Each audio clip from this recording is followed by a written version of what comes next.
हाँ जी students, today we will start third chapter of Kritika Sana Sana Hath Jodi, जो कि लिखा गया है मधु कांकरिया जी के द्वारा। Before starting the chapter, let's see the introduction of the chapter. महानगरों की भाव शून्यता अर्थात ज़ीरो फीलिंग्स कि बड़े बड़े शहरों में, बड़े महानगरों में जो लोग रहते हैं उनमें आजकल फीलिंग्स बहुत कम हो गई हैं। भागम भाग, हमेशा अपने ही कार्यों में भागते रहते हैं। यंत्रवत जीवन अर्थात मैकेनिकल, मशीनों के द्वारा हम अपने आजकल के जीवन में इतने बंधे हुए हैं, इतनी भागम भाग रहती है कि हमें दूसरों के प्रति बिल्कुल भी फीलिंग्स नहीं है। जीवन की ऊब मतलब बोरिंगपन मधु जी को दूर दूर की यात्राओं की ओर ले जाती है, अर्थात मधु कांकरिया शहरों की जीवन से ऊब कर, बोर होकर दूर दूर यात्राओं की ओर निकल जाती हैं। उन्हीं यात्राओं के अनुभवों को उन्होंने अपने यात्रा वृत्तांतों में शब्दबद्ध किया है। साना साना हाथ जोड़ी में पूर्वोत्तर भारत के सिक्किम राज्य की राजधानी गंगटोक और उसके आगे की हिमालय की यात्रा का वर्णन है। इसमें मधु कांकरिया पूर्व उत्तर दिशा में सिक्किम राज्य की राजधानी जिसका नाम है गंगटोक, उसके आगे हिमालय की यात्रा का वर्णन किया है। हिमालय के अनंत सौंदर्य का ऐसा अद्भुत और काव्यात्मक वर्णन लेखिका ने किया है, मानो हिमालय का पल पल परिवर्तित सौंदर्य हम स्वयं अपनी आंखों से देख रहे हैं। महिला यायावरी की विशिष्टता भी इस यात्रा वृत्तांत में देखी जा सकती है। हिमालय पर्वत के बदलते रूपों के बारे में बताया गया है। लेखिका हिमालय के सौंदर्य पर मुग्ध ही नहीं होती, वहाँ के निवासियों की मेहनत, अभाव और गरीबी को भी रेखांकित करती है कि वहाँ के जो निवासी हैं, रहने वाले हैं, कितनी मेहनत करते हैं, फिर भी उनके जीवन में कितनी कमियाँ हैं, अभाव है, कितनी गरीबी है। साथ ही यह बताना भी नहीं भूलती कि हिमालय तक पहुँचने के लिए बनाए जाने वाले रास्तों के निर्माण में लोग अपनी जान गंवा चुके हैं। इस पाठ में पीड़ा और सौंदर्य का अद्भुत मेल है तथा इसे पढ़कर अकेलेपन और करुणा के भाव जागृत होते हैं। सृष्टि की समग्रता का एहसास होता है। समग्रता अर्थात विशालता, बहुत बड़ी। हमें पता चलता है कि यह सृष्टि, यह संसार कितना बड़ा है। यात्राओं से मनोरंजन, ज्ञानवर्धन और अज्ञात स्थलों की जानकारी के साथ साथ भाषा और संस्कृति का आदान प्रदान भी होता है। इतना ही नहीं, घुमक्कड़ी हमें अपने स्वयं की संकीर्णता से भी मुक्त करती है। घुमक्कड़ी अर्थात घूमने फिरने की आदत, मैं, जो हमारे अंदर मैं बसी है कि मैं ही ऐसे कर सकता हूँ, हमें इन सब से भी आज़ाद करती है। क्योंकि जब हम दूसरे लोगों को अन्य कार्य करते देखते हैं तो कहीं ना कहीं हमारे मन में ये बात आती है कि हाँ, हमारे बिना दुनिया के और लोग भी बहुत काम करते हैं। लेट्स स्टार्ट द चैप्टर साना साना हाथ जोड़ी। हाँ जी, इस यात्रा का वर्णन करते हुए मधु कांकरिया ने अलग अलग पड़ावों के बारे में बताया है कि सिक्किम प्रदेश में उनकी यात्रा का सर्वोच्च स्थल है हिमालय पर्वत। वो हिमालय पर्वत की यात्रा करना चाहती है। ये यात्रा उन्होंने कहाँ से शुरू की, कैसे शुरू की, किसके साथ शुरू की, ये बताया गया है इस पाठ में। इसी के साथ साथ अपनी इस यात्रा से उन्होंने क्या अनुभव किया, उनके क्या एक्सपीरियंस हैं, ये बताया गया है। हाँ जी, मैंने हैरान होकर देखा, आसमान जैसे उल्टा पड़ा था और सारे तारे बिखरकर नीचे टिमटिमा रहे थे।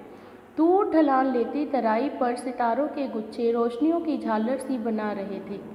क्या था वह रात में जगमगाता गैंगटॉक शहर था। इतिहास और वर्तमान के संधि स्थल पर खड़ा मेहनतकश बादशाहों का ऐसा शहर था जिसका सब कुछ सुंदर था, सुबह, शाम, रात। हाँ जी, यहाँ बताया गया है गैंगटॉक शहर के बारे में। लेखिका ने अपनी यात्रा गैंगटॉक नामक शहर से शुरू की थी। ऐसा शहर जिसे मेहनतकश बादशाहों का शहर कहा जाता था। क्यों? क्योंकि वहाँ के लोग मेहनत करके अपने शहर को सुंदर बनाया है, इसीलिए गैंगटॉक को मेहनतकश बादशाहों का शहर कहा जाता है। उस शहर का सब कुछ सुंदर था, सुबह, शाम और रात। वह रहस्यमयी सितारों भरी रात मुझ में सम्मोहन जगा रही थी, सम्मोहन, अट्रैक्शन। रात के समय गैंगटॉक शहर इतना सुंदर लगता है, ऐसा लगता है कि दूर पहाड़ी पर आसमान उल्टा पड़ा है और आकाश में तारों के गुच्छे एक झालर बना रहे हैं। वो लेखिका को अपनी तरफ अट्रैक्ट करता है, सम्मोहित करता है। कुछ इस कदर के उन जादू भरे क्षणों में मेरा सब कुछ स्थगित था, अर्थहीन था। मैं, मेरी चेतना, मेरा आसपास स्थगित था, रुक जाना। लेखिका को लगा कि इन दृश्यों को देखते हुए वह रुक जाना चाहती है। मेरे भीतर बाहर सिर्फ शून्य था और थी अति इंद्रियता में डूबी रोशनी की वह जादुई झालर। धीरे धीरे एक उजास शून्य से फूटने लगा, उजास प्रकाश अर्थात सुबह होने लगी। एक प्रार्थना होठों को छूने लगी, साना साना हाथ जोड़ी, गर्दहू प्रार्थना, हमरो जीवन तिमरो कोसैली, अर्थात छोटे छोटे हाथ जोड़कर प्रार्थना कर रही हूँ कि मेरा सारा जीवन अच्छाइयों को समर्पित हो। हमरो जीवन तिमरो कोसैली, ये कौन सी भाषा है? ये नेपाली भाषा के शब्द हैं, जिसका अर्थ है कि इसमें एक नेपाली युवती भगवान से प्रार्थना करती है कि मेरा सारा जीवन अच्छाइयों को समर्पित हो।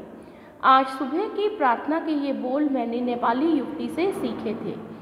सुबह हमने यूमथांग के लिए निकल पड़ना था।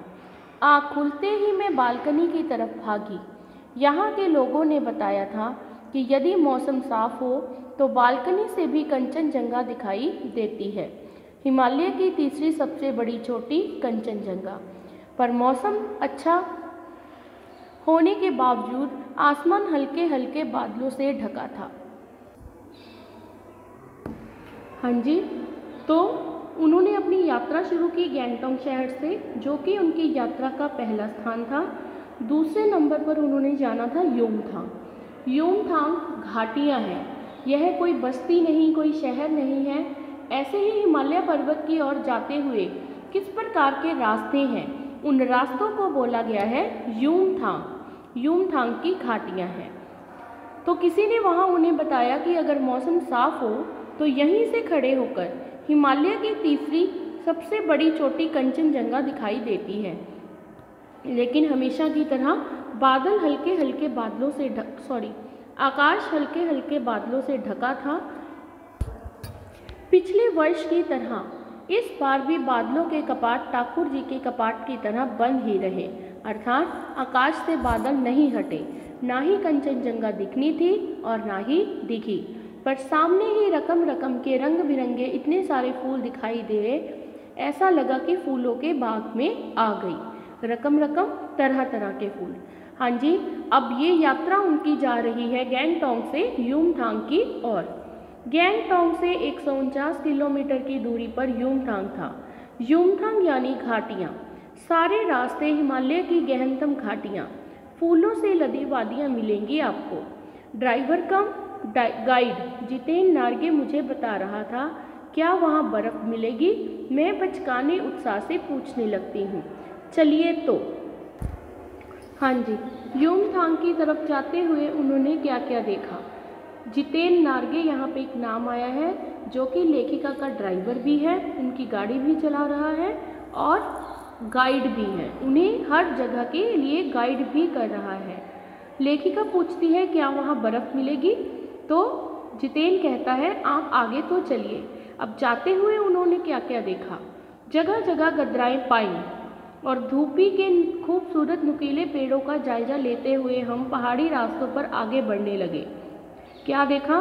सड़कों के किनारे लगे हुए धूपी के वृक्ष, जगह जगह एक जगह दिखाई दी एक कतार में लगी सफ़ेद सफ़ेद बौद्ध पताकाएँ, बौद्ध बुद्ध धर्म पताकाएँ, झंडियाँ। और रास्ते में उन्हें सड़क के किनारे एक जगह सफ़ेद झंडियाँ लगी हुई दिखाई दी। तो जितेन उनके बारे में क्या बताता है। किसी ध्वज की तरह यह लहराती शांति और अहिंसा की प्रतीक ये पताकाएं जिन पर मंत्र लिखे हुए थे। नार्गे ने बताया, यहाँ बुद्ध धर्म की बड़ी मान्यता है। जब भी किसी बुद्धिस्ट की मृत्यु होती है, उसकी आत्मा की शांति के लिए शहर से दूर किसी भी पवित्र स्थान पर 108 सफ़ेद पताकाएं फहरा दी जाती हैं। नहीं, इन्हें उतारा नहीं जाता। ये धीरे धीरे अपने आप नष्ट हो जाती हैं। कई बार किसी नए कार्य की शुरुआत में भी ये पताकाएं लगा दी जाती हैं। वे रंगीन होती हैं। नार्गे बोलता जा रहा था।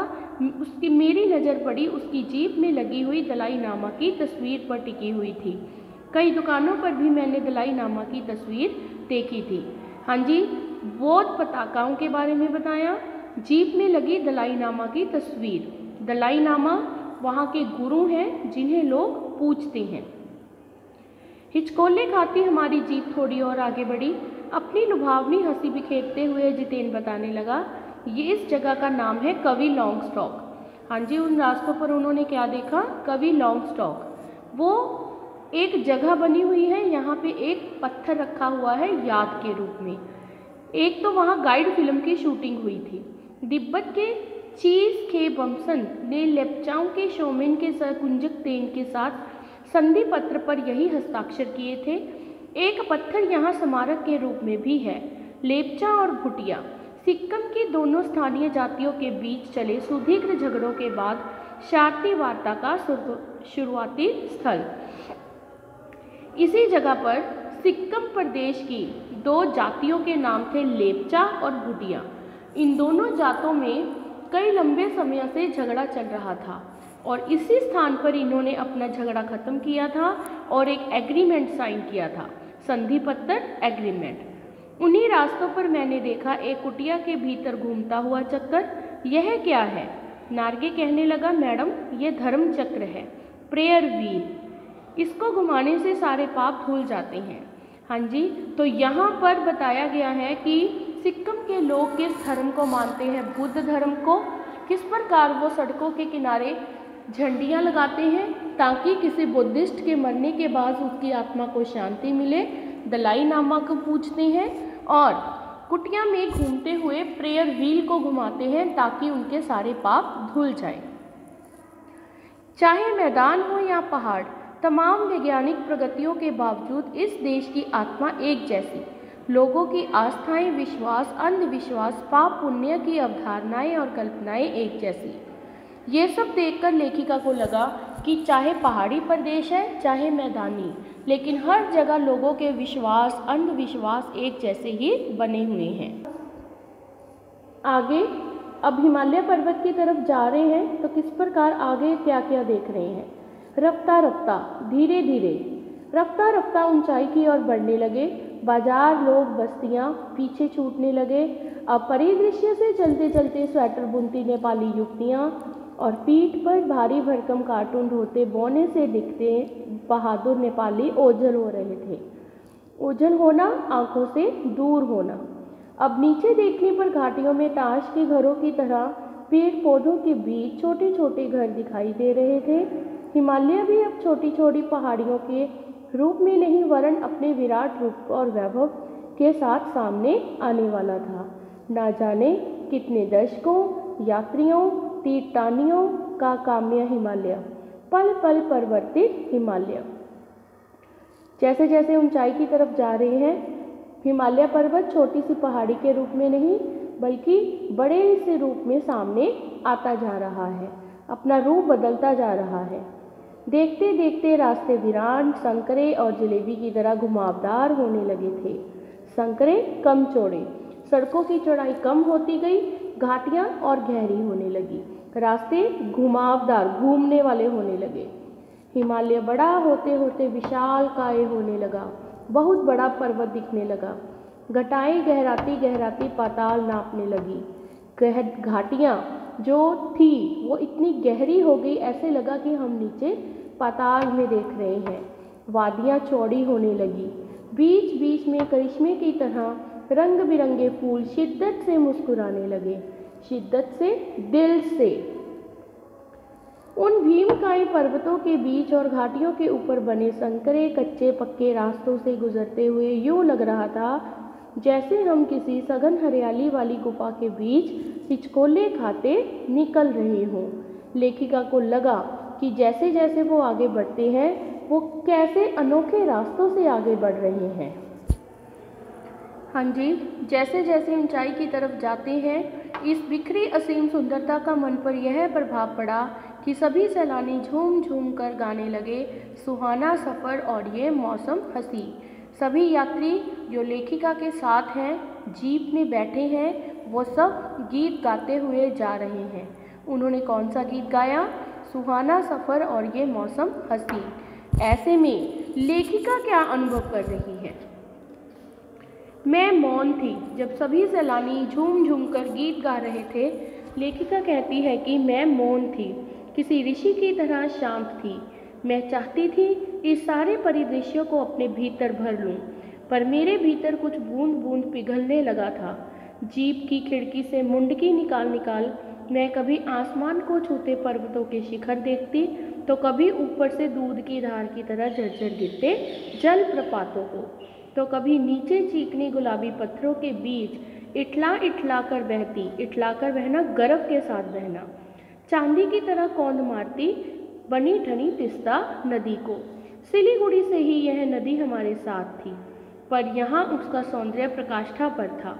इतनी खूबसूरत नदी मैंने पहली बार देखी थी। मैं रोमांचित थी, पुलकित थी, चिड़िया के पंखों की तरह हल्की थी। मेरे नगपति मेरे विशाल, मैंने हिमालय को सलामी देनी चाही। तभी जीप एक जगह रुकी। खूब ऊंचाई से पूरे वेग के साथ ऊपर शिखरों के भी शिखर से गिरता फेन उगलता झरना, जिसका नाम था सेवन सिस्टर्स वाटरफॉल, फ्लैश चमकने लगी। सभी सैलानी इन खूबसूरत लम्हों की रंगत को कैमरे में कैद करने में मशगूल थे। आदिम युग की किसी अभिशप्त राजकुमारी सी मैं भी नीचे बिखरे भारी भरकम पत्थरों पर बैठ झरने के संगीत के साथ ही आत्मा के संगीत सुनने लगी। थोड़ी देर बाद बहती जलधारा में पाँव डुबोया तो भीतर तक भीग गई। मन काव्यमय हो उठा, सत्य और सौंदर्य को छूने लगा। जीवन की अनंतता का प्रतीक वह झरना। उन अद्भुत अनूठे क्षणों में मुझमें जीवन की शक्ति का एहसास हो रहा था। इस कदर प्रतीत हुआ कि जैसे मैं स्वयं भी देश और काल की सरहदों से दूर बहती धारा बन बहने लगी हूँ। भीतर की सारी तामसिकताएं और दुष्ट वासनाएं इस निर्मल धारा में बह गई हैं। तामसिकताएं, सारी आकांक्षाएं, जो भी इच्छाएं थी, दुष्ट वासनाएं, बुरी भावनाएं, जो हमारे मन में अच्छी फीलिंग्स नहीं होती, इस निर्मल धारा में बह गई। मन हुआ अनंत समय तक ऐसे ही बहती रहूं, सुनती रहूं इस झरने की पुकार को, पर जितेन मुझे ठेलने लगा। आगे इससे भी सुंदर नज़ारे मिलेंगे। अनमनी सी मैं उठी। थोड़ी देर बाद फिर वही नज़ारे, आंखों और आत्मा को सुख देने वाले। कहीं चटक हरे रंग का मोटा कालीन ओढ़े तो कहीं हल्का पीलापन लिए तो कहीं पलस्तर उखड़ी दीवार की तरह पथरीला रास्ता। देखते ही देखते परिदृश्य से सब छू मंतर, जैसे किसी ने जादू की घड़ी घुमा दी हो। सब पर बादलों की मोटी चादर, सब कुछ बादलमय हो गया। चित्रलिखित सी मैं माया और छाया के इस अनूठे खेल को भर भर आंखों से देखती जा रही थी। प्रकृति जैसे मुझे सयानी बनाने के लिए जीवन के रहस्यों का उद्घाटन करने पर तुली थी। धीरे धीरे धुंध की चादर थोड़ी छटी। अब वहाँ पहाड़ नहीं, दो विपरीत दिशाओं से आते छाया पहाड़ थे। थोड़ी देर बाद ही वे छाया पहाड़ अपने श्रेष्ठतम रूप में मेरे सामने थे।